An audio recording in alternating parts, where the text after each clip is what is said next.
So just to explain very briefly what DART is for those that don't know, DART Centre for Journalism and Trauma and DART Centre Asia Pacific, we're a project of Columbia University Graduate School of Journalism, and we're quite a unique project in that we're a group of journalists, media professionals in all the forms, researchers and health professionals that come together to look specifically at this issue of trauma as it relates to news gathering and reporting.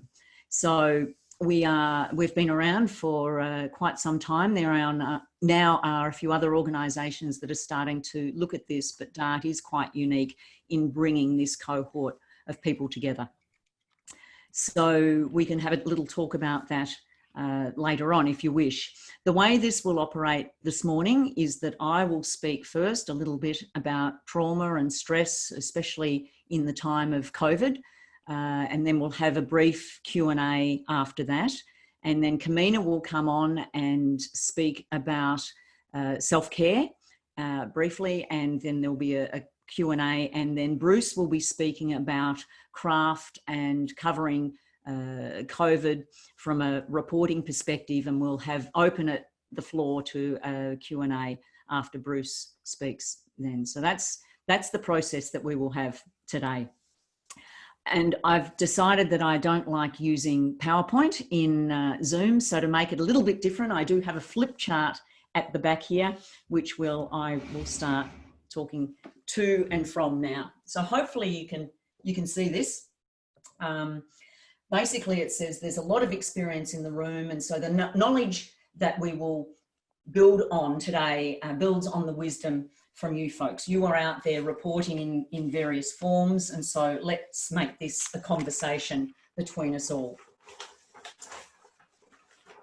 But first I want to speak as to why media professionals should even talk about trauma and stress. And one of the things that we believe in the DART Centre, as well as having a foundation to understand our own experiences, it also gives us a language and a basis to understand the people that we are reporting on. So if we're reporting on people who are experiencing trauma, we've got this basis of understanding. And so hopefully then it gives a depth and a richness to your reporting. We often say that you wouldn't send a journalist that's flown over from Mongolia to an Australian rules football match in the first week that she's here because she wouldn't have a clue what she's looking at. So why is it that we send out media professionals to report on traumatic and highly stressful situations without understanding what they're looking at, what's going on in the dynamics? So what is a trauma response or an extreme stress response? Well, it is very physiological. The body goes into emergency mode, and it keeps us alive. So if you've heard of the fight-flight response, that's what often happens when we're under threat and under extreme stress and confronted with trauma. The body, our pupils dilate, our heart pounds, and these are all important things. These are not bad things because they help us save ourselves, if you like. They're survival strategies that the body goes into. So it's really important to honour that. Okay, but it does affect our body. It affects our minds. I often say when we're confronted with trauma and stress, we beep, and so that it affects our behaviour, our emotions, our existential being, and our physical being. The acronym. So how does stress and trauma differ? So stress really is about external demands like deadlines, pressures from bosses that outweigh our internal capacity. So it's pretty much, whilst it can be extreme and it can maybe lead to burnout, these are very much about the daily stresses that we have. Trauma, and especially trauma that invokes post-traumatic stress disorder, is about life threat. So it's about life threat, extreme violence, and sexual violence. This is trauma as defined by what's called the DSM, the Diagnostic Statistics Manual, which is the the book that clinicians use to help define if someone has got PTSD. Now, what is really interesting about this current definition of being exposed to these things is that, and we've got here user-generated content, UGC, that you don't have to actually physically be out in the field and experience these things of trauma. If this is part of your job to be looking at graphic content or exposed to graphic content online, it's part of your job, you can also be injured by that. You can have a psychological injury like PTSD, okay? So I think in the time of COVID, what's happening is that we're sort of in between this area here, I think. There's extreme stresses. Some people who are reporting on death and in the field or looking at that sort of content online may experience trauma, but certainly in Australia, most of us are in this in-between period here where there's a lot of anxiety, isolation is compounding that, working from home. So how do these two things, the trauma and stress, play together? So here we would have, these are our stress cups. So if you've got these various levels of stress going on, how they play together is that if you're then exposed to a traumatic situation, then that compounds the stresses that we've got. And so it's a bit of an explosion when they play together like that. So one of the things, even though stress and trauma are separate entities in a way, one of the ways of dealing with trauma exposure is to try and keep our daily stress levels down, okay? So that's one of the basic ways of dealing with this, and Kamina will talk more about this in the moment. But I really do want to stress that it is, and I'm not going to go into a lot of the physiology about it, but when we're experiencing extreme stress and trauma exposure, it does impact different parts of our physiology. It changes our brain chemistry. So there's fear and threat. We have a sense of that being everywhere. Our short-term, long-term memory is impacted, and our ability to organise our thoughts and to be able to maybe meet deadlines when normally you're the sort of person that would meet a deadline, and you find that you can't bring your arousal level down enough, and there's a bit of confusion around that. You start to have some nightmares at different times. The anxiety level is there all the time, which I think in this period of COVID, there's generalised anxiety out in the field. Then if you're reporting on COVID, which everyone is basically doing at the moment, it brings in that other level, like on the stress cups. I think that's in terms of talking about what trauma and stress is. I will leave it there and we'll just throw it open for questions just for 5 minutes, and then we'll move on to Kamina doing self-care. Do we have any? Maybe Ali, if you can unmute people if they wish to raise any questions. And there may not be. Kate, I'm going to ask you a question, actually, which is, how do these two different things, stress and trauma, play together in an era of COVID? They're not the same thing, but people are dealing with some overlapping feelings. It might be helpful to learn about that. Yeah, thanks, Bruce. Look, I think COVID is quite different in that everyone is experiencing it. So as a reporter, not only are you reporting on the story, but we're also experiencing it as well. And so I've been saying that we're all in the same storm, but not necessarily in the same boat. So different people will be experiencing COVID in very different ways. So if you're someone who is, and I've been hearing this a lot from journalists, struggling financially because your organisation has been cut back and you're part of that, or if you're freelance and it's hard to be getting some of the stories out there at the moment, that would be what I call the stress, really. Those things would be the stresses. Now, then if you've got a history of you've been covering trauma previously over the years, then that can compound those trauma experiences that you've had previously. It can elevate the levels of anxiety that can be sitting there from the trauma exposure previously, because now we've got generalized anxiety. So you've got the anxiety that comes from the trauma coverage previously, and then we've got the generalized anxiety for what the hell is going to happen with COVID, all the questions we're asking ourselves. When is this going to end? If I'm out in the field, am I carrying COVID and spreading it? So it compounds those experiences. Thanks, Kate. Okay, so maybe we'll move on to Kamina.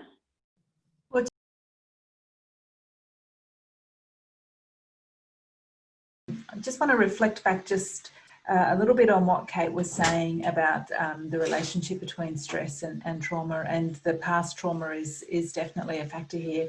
The other thing just to be aware of too is that you guys are all working journalists at the moment. So, and we're going to just go out on a limb and make a wild assumption here that your stress levels are all fairly elevated at the moment because of these months and months and months of this situation. But we're in your general reporters as well, and other news occurs also. So there could be another bushfire season, there could be a mass shooting, there could be, a car crash, or a child act of violence towards a child that you might have to go and cover tomorrow. That is a very just generic, typical trauma exposure event. And you're going to walk into that situation with already these very high elevations of stress in your body. So I think one of our kind of key messages here is to just recognize that, this is an abnormal environment, and your normal ways of coping with your job that have probably worked for you for the last, however many decades you've been reporting, you might be running out of resilience. So I want to kind of really encourage and bring back that idea that Kate mentioned, that this is a physiological response. There's a lot of emotion in there. There's a lot of cognition in terms of the way you're thinking about things. But first and foremost, stress and trauma is about what happens to our bodies. And what happens to our bodies is that we start to actually experience a variation of the flight or fight response. And that is a lot of hormones, a lot of cortisol, a lot of adrenaline, a lot of anxiety stuff that occurs to enable us to survive the threat. But that's not getting expelled at the moment because we're sitting at home in front of Zoom computers. We're not running from tigers. So with the stress is staying in our bodies and not being discharged, if you like. So a lot of the self-care strategies that you'll hear about, and I know you've heard about the breathing, and you've heard about the yoga, and you've heard about the exercise, and it sort of almost sounds kind of meh, I know it all. But maybe just to understand the reason for those things is about to turn your system away from that flight-fight physiological response to what we call the rest and digest physiological response. So we're wanting to work through the parts of our bodies that are the parts of our physiology that enables us to restore. So sleep, food and hydration, breathing, touch. These are things that we're not, social interaction. These are things that some of us are missing out on a lot at the moment. So how do we build those things in? How do we kind of create that kind of nurturing, safe, like if we take that kind of analogy of the tiger, we've found our little burrow and we go into our burrow and we're safe in that burrow and we restore our physiology. So there are lots of ways to do that that have been talked about, and as I say, you will have heard about them many times before. People would have told you to do them. But the key thing is to sort of have a little bit of a plan about how you kind of go into an assignment, sort of at DART, we like to call it the before, during and after plan. So what do you do before you go in, before you go and cover that, the car crash or the child abuse allegation or whatever, Royal Commission or whatever it might be? understand your stress thermometer. Understand that today or this week or this month or this year, I'm at a kind of, 7, 8, 9 out of 10. My starting point is not necessarily of resilience. And then just be a little bit more gentle with yourself and be a bit more aware that you might overreact or react in a different way than you would to in a previous time when you're more relaxed. Am I up for it? Can I say no to this assignment? Can I have a day off? Can I actually ask, I don't want to report on COVID today. Can I go and report on, something else? I know there's not much else at the moment. Everything's got a COVID angle. But see if you can start to exercise your ability to sort of say no or cover the story in a slightly different way. The other thing is the social support. Social support is probably one of the kind of key resilience factors for psychological stress and trauma, for recovery and also for post-traumatic growth. How do you actually connect with each other, your colleagues, your family supports, your friends, your networks, even something like this? There's no coincidence that DART is a really big fan of getting journalists and other media people together to talk about what their experiences are, because it is really an important factor. So there's another element too, which is to make sure you're kind of connected to your meaning and your sense of purpose. Like, why am I doing this? Why did I become a journalist? Why did I want to work in this field, or photographer, or whatever you are? And sometimes it's easy to lose sight of that, particularly after those sort of days and months of really difficult, challenging stories where it doesn't feel like there's any justice. It doesn't feel like there's any end in sight. It doesn't feel like that anything I'm doing is making any difference to anyone. I'm just going in and asking people again to tell me the gory details of whatever their experience is. So make sure that there still is a strong connection to what makes me want to contribute to the world in this way. What was my motivation originally for becoming a reporter? And some days that's going to be much clearer than others. But if you've got that clarity in your mind, it will help to kind of realign your moral compass to what you're doing and why you're doing it. I mentioned the physiology. We want to get away from the flight-fight response. You want to do things like laugh, sing, stimulate what's called the vagus nerve, which you can do by things like singing, by breathing, by humming, by laughing. So, if you're, I don't know, some people actually are not just reporting on Zoom and you're out in the field, can you just make sure on the drive there you're putting on your favorite band and you just sing the hell out of the car, or have a laugh with colleagues that you might be traveling with. Creating some kind of like boundaries about who you're interviewing with and what your role is. It's very easy to get in stories that involve a lot of trauma to get very involved in the people that you're interviewing, in their lives and what's happened, particularly if it's an ongoing story. See if you can just make it clear that you're only there for that period of time, and that what they need in terms of their own recovery, they will hopefully receive from others. And then just pace yourself, pace your exposure. Kate also mentioned that the online exposure is actually a potential component. And that comes from people who are doing work such as, video editing or photographic editing. There's a lot of content that you have to see to filter out from, everyone else being able to see it. And so you're being exposed in a way that can be really harmful. And so pace that exposure, do things like, turn the sound down, create taking breaks, and etc. And then there's this, we come back to those really kind of core ideas about the breathing, about being grounded in your body, about being connected to the earth in some way. So go for a walk in bare feet, or spend 2 minutes outside when there is sun, and feel the sun on your face, the wind in your hair, whatever it might be, that just again reminds your body that there is more than just I've got to run away from the tiger, that there is the rest and digest kind of functions.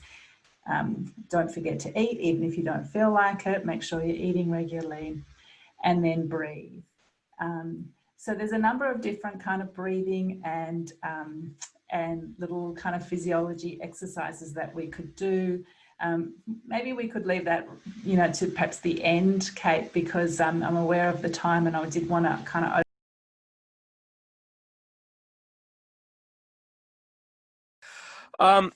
along with the self-care challenges that Kamina was talking about, or this, I like the self-regulation. I'm going to steal that, Kamina, and use it at some point. There are a bunch of craft challenges that COVID imposes, and I am not going to claim I have anything brilliant to say about this. You all are here because you know that the boundless nature of COVID, the novel nature of the virus, the extent of public fear, the extent of misinformation, and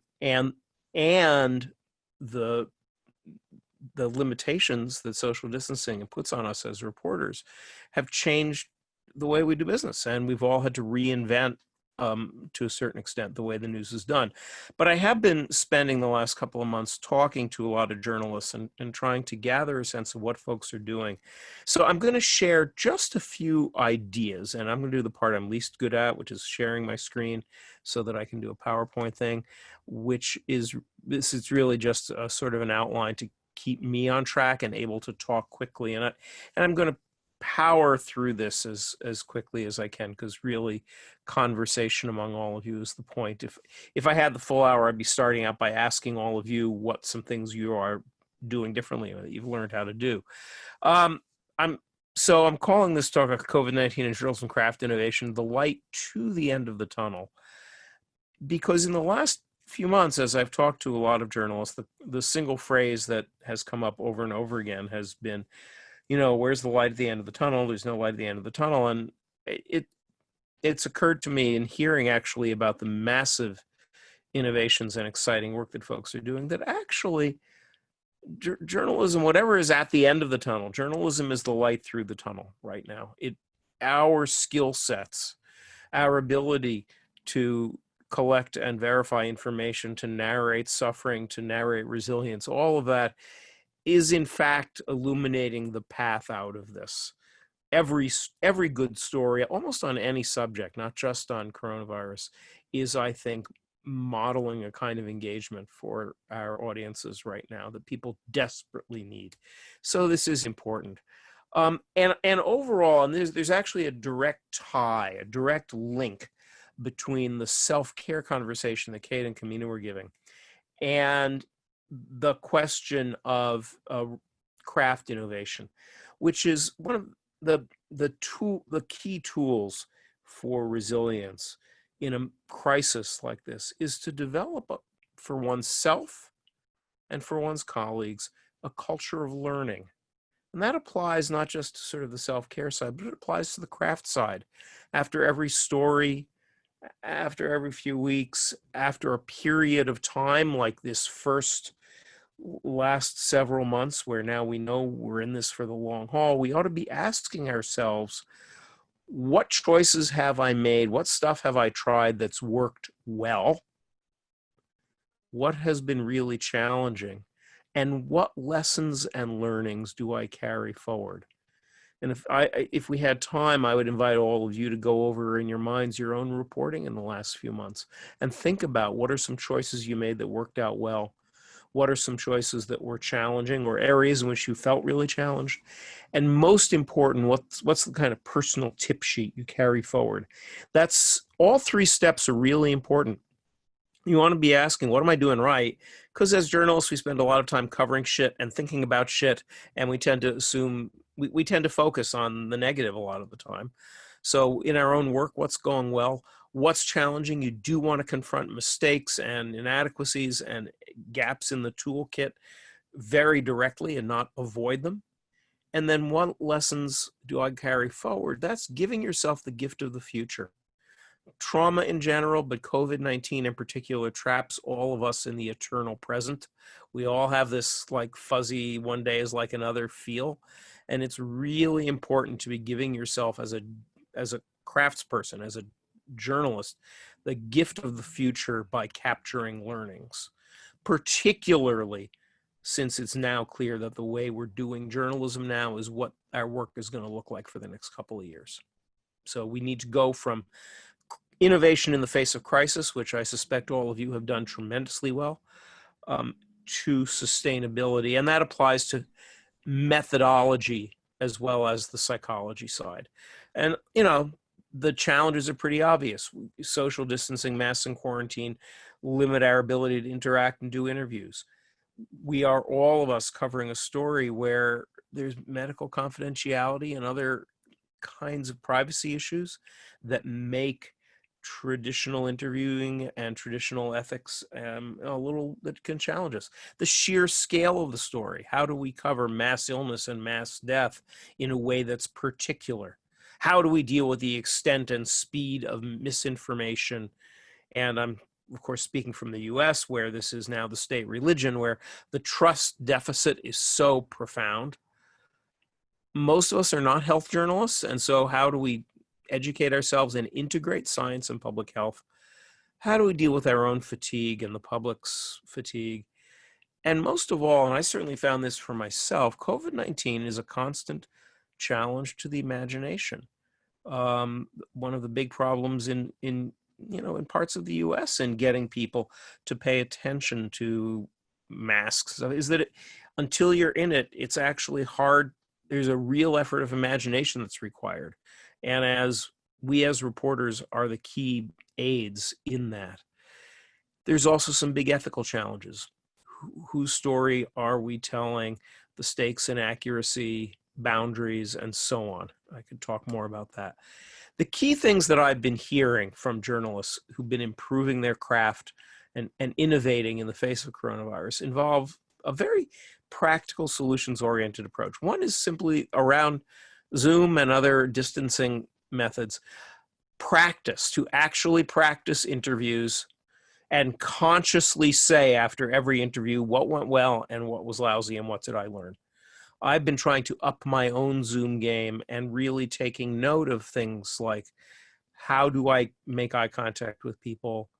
How do I handle the fact that crosstalk doesn't work well in Zoom?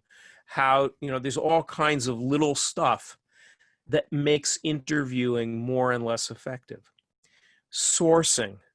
Years ago, a famous sociologist, Leon Siegel, declared that sources make the news, by which he meant, of course, who we're talking to shapes everything we do as reporters. Every reporter, whatever kind of work you're doing, is now a public health reporter. And so we need to be developing medical, scientific, public health sources. They can be doctors who are in our lives, sources at the community hospital, academic researchers, but we need to just be calling people on a regular basis as if we were on a new beat, a politics beat, and you were checking things back, just running stuff by people, really raising our own literacy. We need a lot of reporters now are having a very conscious conversation about whose stories are being told and whose stories are being left out. That's crucial, as well as not just being addicted to covering suffering, but how do we cover resilience? What does that look like in the face of COVID-19? And thinking about the minute particulars of people in their businesses, in their families, in their lives. After other disasters like the Haiti earthquake, there have been a lot of examples of reporters who have tried to find stories that show people coping well. That doesn't mean false optimism, but people do need to see stories of attainable goals and attainable victories. There's a lot about reimagining the reporting of death that's going on now. The New York Times has done this very interesting Those We've Lost series that includes both famous people, artists, politicians, whatever, who died, and ordinary workers. This grows out of an earlier project after 9/11 where they decided to chronicle every death, and some smaller communities now are chronicling every death, but in a region or in a country, that's too big. Are we putting public health information, guidance, embedding it in our stories, making sure, just as you would with a suicide story, that a story on COVID includes a little bit of guidance about where to get the resources you need. Collaboration. I think this is key, and this again goes back to the self-care. Finding ways of we're spending more time alone. Let's start there. We're spending more time socially distanced. We're out of newsrooms. If we were in them, we have a harder time meeting sources and colleagues. And I think that means that psychologically, it's a good idea to look for opportunities to collaborate. But in craft terms, it's also important to look for opportunities to collaborate, because the challenges of COVID for reporting and storytelling and picturing are so big that we need to be working with one another. It benefits the story and benefits us psychologically. And then finally, we need to be thinking about fresh approaches to storytelling, looking at fields like anthropology, which give us oral history, or photographers who have been giving video cameras to refugees for several years. We can be doing those kinds of approaches where people can be picturing their own lives, recording their own lives, collaborating, turning COVID-affected communities into collaborators with us. I'm going to shut up there. All I'm trying to do is suggest that we see these craft challenges, first of all, as integrated with self-care. A lot of the answers are the same. Secondly, that it's the journalist's way of innovation is one story at a time and one new technique at a time, and figuring out what works or stealing what worked for somebody else. We need that constant cross-fertilization. So I'll stop.